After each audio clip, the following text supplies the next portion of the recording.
Students, I am Mrs. Navdeep Kaur. Today we will discuss how to analyze a story. आप जब भी कभी कोई स्टोरी पढ़ते हो, चाहे वो नॉवल है या कोई और स्टोरी है, तब हमने उसको रीड करते वक्त किन बातों का ध्यान रखना है अगर हम उसको एनालाइज कर रहे हैं। उसकी थीम क्या है? Theme means main idea. जो राइटर अपने दिमाग में पहले से मेन आइडिया रखता है कि उसने क्या एक्सप्लेन करना है। What is the main motive of writing a book? Plot means relationship and patterns of events. Plot के अंदर सभी इवेंट्स को सिस्टमेटिकली अरेंज किया जाता है। करेक्टर्स वो लोग होते हैं जो ऑथर ने क्रिएट किए हैं और उनके द्वारा वो हमें अपनी बात को प्रेजेंट करके दिखाता है। सेटिंग ऑफ द बुक क्या होती है? When and where the action happen. जो स्टोरी है वो कहाँ पे हो रही है, किस प्लेस की बात हो रही है और वो कब की घटना है, वो उसकी सेटिंग में आती है। पॉइंट ऑफ व्यू मीन्स जो नरेटर नरेट कर रहा है वो किस पॉइंट ऑफ व्यू में कर रहा है, वो खुद बता रहा है या थर्ड पर्सन के अकॉर्डिंग अपनी स्टोरी को प्रेजेंट कर रहा है। थीम मेन आइडिया जो वो अपनी बुक में बताना चाहता है रीडर्स को, मेन एक्सप्लेन करना चाहता है मोरल ऑफ द स्टोरी को। सीक्वेंस के अंदर कॉन्फ्लिक्ट्स होते हैं, क्राइसिस भी होते हैं, रिसोल्यूशंस भी होते हैं। जब हम देखते हैं कि जो ऑल स्टोरी लिटरेरी एसेज या बायोग्राफीज ये कुछ भी हो, बिगनिंग मिडल और एंड इसका होता है। बिगनिंग कैसी होनी चाहिए, मिडल कैसा होना चाहिए, एंड कैसा होना चाहिए। थीम के अकॉर्डिंग बिगनिंग ऐसी हो जो रीडर्स को अच्छी लगे। करैक्टर्स के अकॉर्डिंग डिस्क्राइब की गई हो, कन्फ्लिक्ट प्रॉब्लम क्या थी, कैसे थे करैक्टर, इन सब बातों के बारे में डिस्कस किया जाता है। मिडल के अंदर हमारा क्लाइमेक्स आता है, डिस्क्राइब करता है राइटर कि आगे क्या होने वाला है, पीक पे पहुंच जाती है स्टोरी। एंड में वो उसको रिसॉल्व कर देता है जो कन्फ्लिक्ट शुरू में स्टोरी के स्टार्ट हुआ था।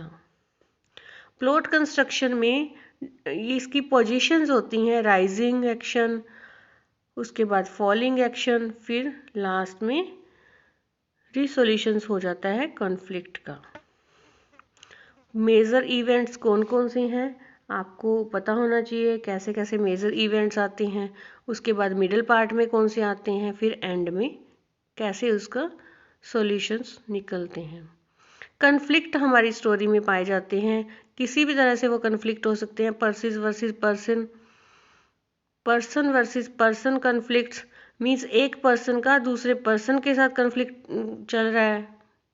Person versus society conflict, person का पूरी सोसाइटी के साथ कन्फ्लिक्ट हो रहा है, या फिर नेचर के साथ हो रहा है, या सुपर नेचुरल कन्फ्लिक्ट हम किसी भी स्टोरी में देख सकते हैं।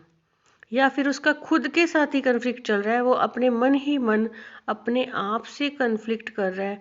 जैसे उसकी कोई चाइल्डहुड मेमोरीज हैं, कोई बुरी घटनाएं हैं, कोई बुरे एक्सपीरियंसेस हैं लाइफ के, जो उसको मन ही मन परेशान कर रहे हैं और उसके अंदर वो कन्फ्लिक्ट चलते रहते हैं।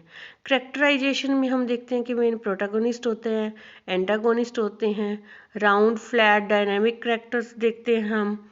राउंड करेक्टर्स जो 3 डिमेंशनल पर्सनैलिटी होती हैं, फ्लैट जो सिर्फ एक या दो क्वालिटी उनके अंदर हैं, या वो अच्छी हैं या वो बुरी हो सकती हैं।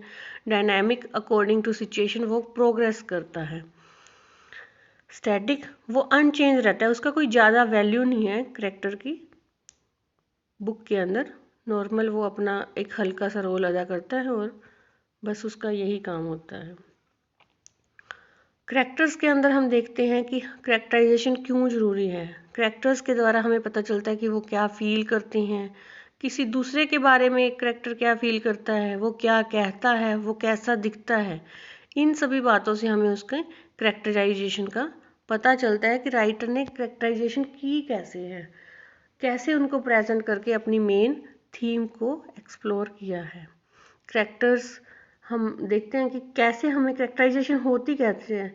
कभी उनके कपड़ों से हमें पता चलता है कि ये कैरेक्टर इस टाइप का है, उनकी डिटेल दी जाती है स्टोरी के अंदर, या फिर कभी राइटर खुद एक्सप्लेन कर देता है उनके हाव भाव को।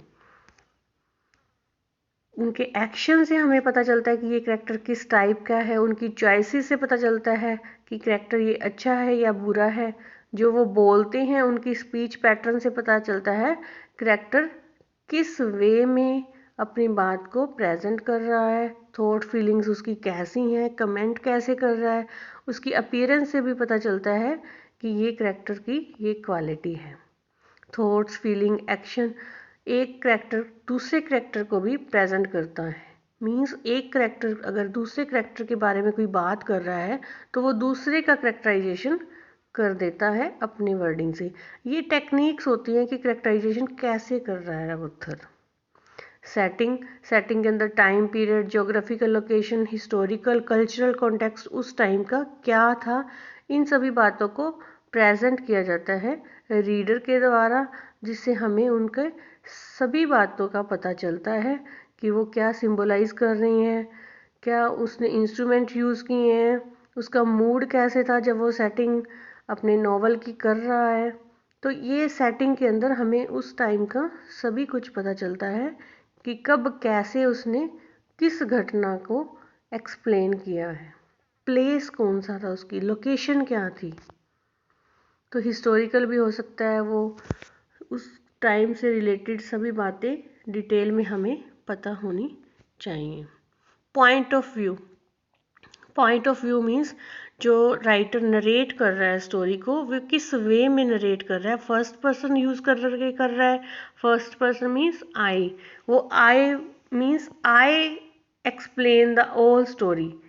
यहाँ पे राइटर खुद अपने आप को प्रेजेंट करता है रीडर के सामने कि ऐसे हुआ ऐसे हुआ। आई पॉइंट ऑफ व्यू होता है। थर्ड पर्सन कई बार यूज करता है जिसमें वो ही वर्ड यूज करता है, ही शी इट होता है। तो इसमें थर्ड पर्सन में मोस्टली ही के रूप में कहता है कि वो अपने रीडर को कैरेक्टर्स को एक्सप्लेन करने के लिए ओमनीसेंट नरेटर का काम करता है। स्टोरी को एनालाइज आपने कैसे करना है, तो उसके अंदर कौन कौन से एलिमेंट्स हैं जिसके द्वारा उसने इंटरेस्टिंग बनाया है अपनी स्टोरी को। फोर शेडोइंग, पहले से ही कुछ हिंट दे दिए, कोई सस्पेंस क्रिएट करने के लिए। राइटर की टोन कैसी थी जब वो उसको लिख रहा था, अच्छी टोन है, एटीट्यूड कौन सा दिखा रहा है, रोमांटिक है या कोई सेटारिकल टोन उसने यूज़ किया है, मूड कैसा है, फीलिंग कैसी है, ऑब्जेक्ट डिटेल जो डिस्क्राइब की गई है उनको राइटर ने कैसे चूज़ किया है। Symbolism means to present maximum in minimum words. जब हम मिनिमम वर्ड्स में बहुत ज़्यादा डीप बात को एक्सप्लेन कर देते हैं तो वो उसका सिंबल बन जाता है। यहाँ पे सिंबल में कोई पर्सन भी हो सकता है, प्लेस भी हो सकता है, ऑब्जेक्ट भी हो सकता है, जो कुछ ही बड़े आइडिया को प्रेजेंट करते हैं। जैसे यहाँ पे अमेरिकन फ्लैग है, वो फ्रीडम को शो करता है, डव पीस का सिंबल है। रेटोरिकल एलिमेंट्स में क्या क्या आता है, आयरनी। जब हम कंट्रास्ट प्रेजेंट करते हैं, हम जो देख रहे हैं वो होता नहीं, होता कुछ और है, दिखा कुछ और रहे हैं, व्यंग्य कर रहे हैं हम। दिखाने में तो हम कह रहे हैं कि ये चीज़ ऐसे प्रेजेंट हो रही है, लेकिन वास्तव में उसका वो मीनिंग कुछ और होता है। वर्बल आयरनी अपनी बातों से भी कह सकता है, सिचुएशन के द्वारा भी आयरनी प्रेजेंट हो जाती है, और कई बार ड्रामेटिक आयरनी होती है। इन सभी को प्रेजेंट करने के लिए फिगरेटिव लैंग्वेज की यूज़ की जाती है। फिगरेटिव लैंग्वेज में मीन्स फिगर ऑफ स्पीच का यूज़ किया जाता है, simply, metaphor, alliteration, personification, onomatopoeia and hyperbole. ये सभी चीज़ों को जज करके हम पता लगाते हैं कि एक स्टोरी किस तरह से लिखी गई, क्या चीज़ उसमें कैसे यूज़ हुई। इन सभी बातों को अगर हम ध्यान में रखते हैं, फिर हम एक स्टोरी को एनालाइज कर सकते हैं कि इस स्टोरी के अंदर क्या है, कैसे है, राइटर ने उसको कैसे प्रेजेंट किया है। मीन्स स्टोरी की थीम क्या है, सेटिंग क्या है, पॉइंट ऑफ व्यू क्या है, उसमें लैंग्वेज फिगरेटिव कैसे यूज़ की गई है, और उसको एक प्रेजेंटेशन उसकी रीडर के सामने कैसे की गई है कि वो एक सक्सेसफुल स्टोरी साबित हो, उसका जो मेन पर्पस है, मेन थीम है, वो अपने रीडर के आगे रख सके। Thank you.